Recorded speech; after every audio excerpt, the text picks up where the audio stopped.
Hi, my name is Donnie Goodwin and I'm the Yankee Frugalist. Today I'm going to be making apple pie, and first we're going to talk about what types of apples to use for this. I've picked Braeburn, Honeycrisp, and Cortland's.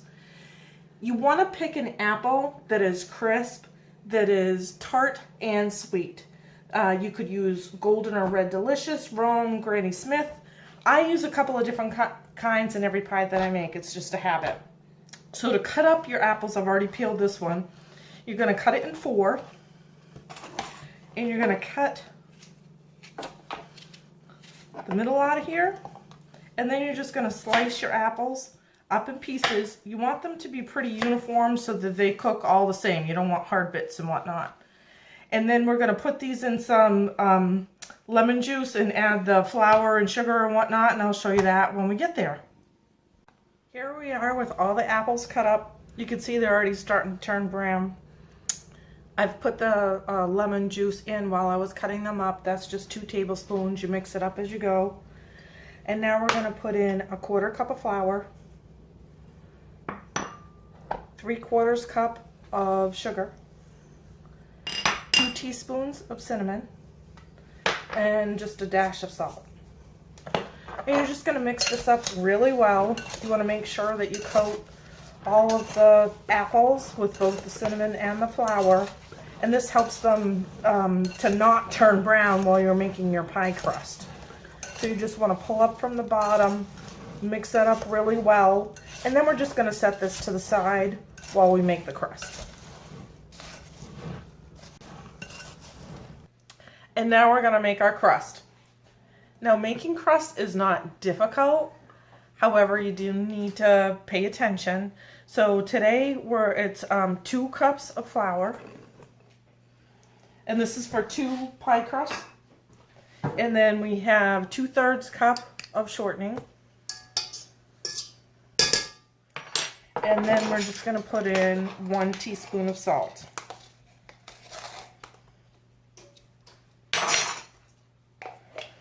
And now we're going to do what we call cutting in the shortening. So what you want to do is literally cut the shortening into your flour. And I just start out with a knife. You can get a pastry cutter for this. I don't have one. I've never bought one. I don't know, I never felt like I needed it. And after I get going, I kind of use 2.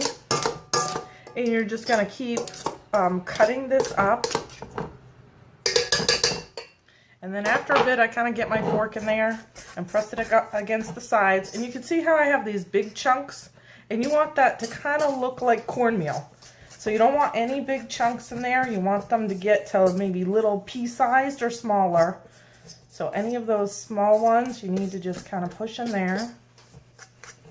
You want to make sure you get the flour up from the bottom to get incorporated with the salt and with the shortening. And this step, you have to really take your time and do. You have to make sure it's right.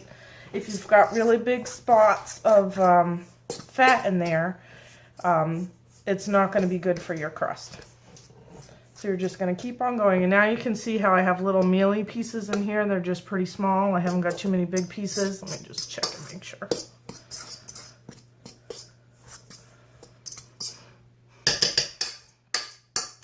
Now this is the part where it's just about feel. Now when I first learned, started making crust and whatnot, my crust was always very dry. And it wasn't until my mother came and showed me what was wrong with my crust that I finally figured out how to make this right. So it does take some practice to get this, but I am using ice water today. I don't think that my recipe says that, and actually you can see, I just want to show you. This is my cookbook. You can see it looks pretty ragged, right? It's about, I don't know, 35 or so years old. It was actually my husband's before mine. It's been around a long time, but this is where I've always made my pie from. But it does not, it just says to use cold water. I use ice water. And it says to use 5 tablespoons. I find I usually use more. And I kind of do this by feel. Now you can put in your 5 tablespoons first if you want. You don't want the ice in there.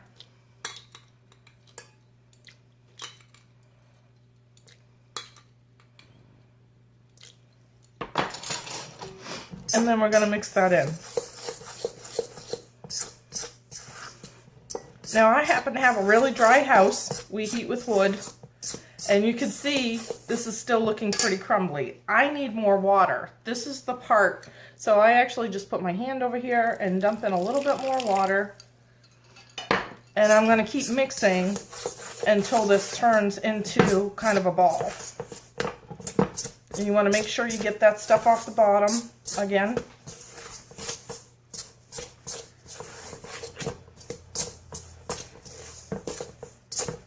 And I still need more water, so you can see I've almost used probably a quarter cup of water, and it said 5 tablespoons.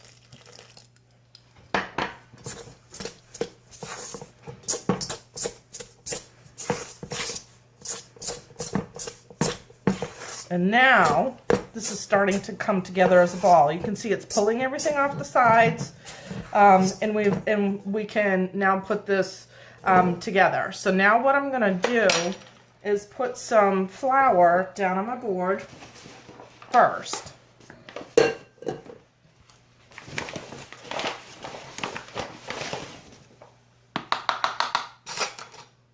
going to spread this out.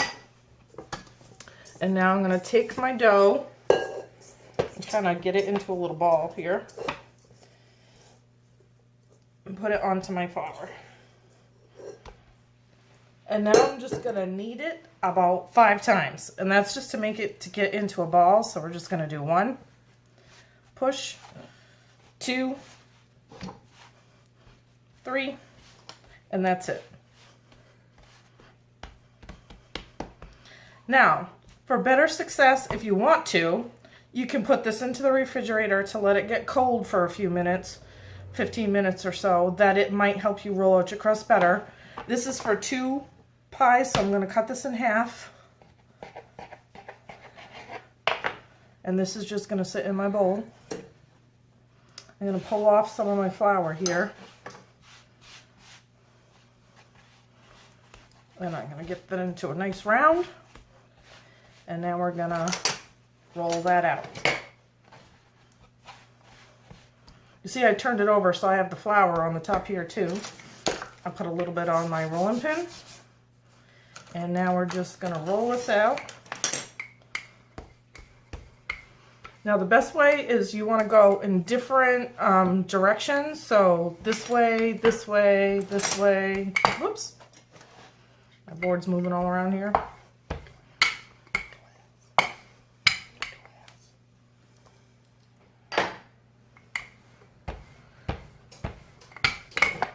And you just want to keep going from the middle and out. And every once in a while you could just pull your crust up. Make sure you've got some, if you want, you can flip it over. Put a little bit of on here. And we're just going to keep rolling that out.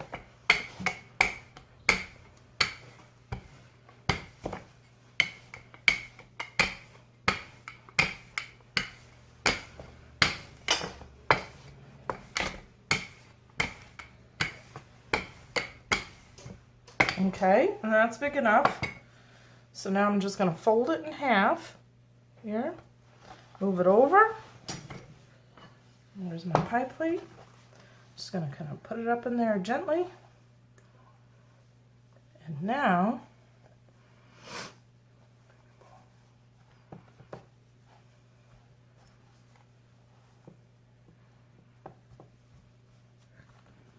we're going to put in our apples.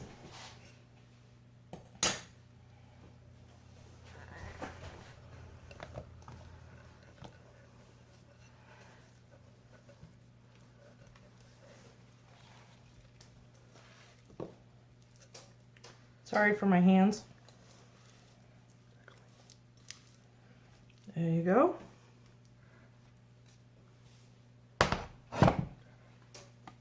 Now I rolled up my second pie crust and I've put 3 dots of butter right on top of this.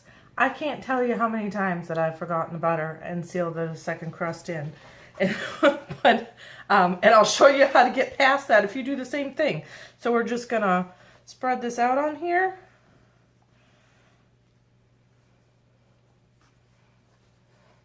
And we're going to flute up the edges, and I just kind of fold it under the other one and pinch it. Now I know a lot of people trim off these edges and whatnot, but my family happens to like a nice thick edge on their crust, so I just leave it right there. I don't have any extras.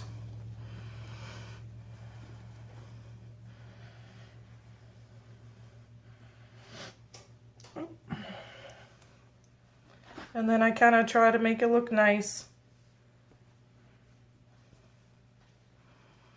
And then what you're going to do is cut a couple slits in here. And you can see maybe right here I have a little bit of thin piece of crust, so I'm just going to use that for my slit right here and right here. So if you've forgotten those pats of butter, I just kind of slide them in the slit. And now what we're going to do is cover over my whole pie crust with a piece of tin foil because I don't want it to brown too fast. I've preheated my oven to 425 degrees. And what you do is you cook this for about half an hour, and you want to hear the bubbling and whatnot of the pie, and then you're going to take the tinfoil off the top right at the end. Now I put a pan under this in the oven because this will bubble up and go over the edges of your pie. So I always put something under it to prevent any kind of mess. So that's what we're going to do now, and I'll show you what it looks like when it's done. And here's my pie fresh out of the oven. You can see I've put it on top of a pan. And all I did when I was baking it was just set a piece of tin foil over the top like this. And after those 30 minutes, I took it off so that it would brown like this. And that is it. Now my secret ingredient that I talked about earlier so that the inside of your pie would not be too saucy is actually tapioca. I didn't put it in today because the apples I was using stay pretty firm, but sometimes, you know, you get the apple that you get, and if it's a soft apple, it's going to kind of turn to mush and your pie will be, you know, kind of mushy inside. So, and you can just follow the boxes right on the box. For an apple pie, it tells you to put in 2 tablespoons of tapioca. So that's what I did. That's what you can do if you don't want to make sure that, and that's your secret ingredient. You mix it in when you mix in your flour and whatnot and leave it sitting there, and you won't have the inside of your pie too watery. And that's it for today.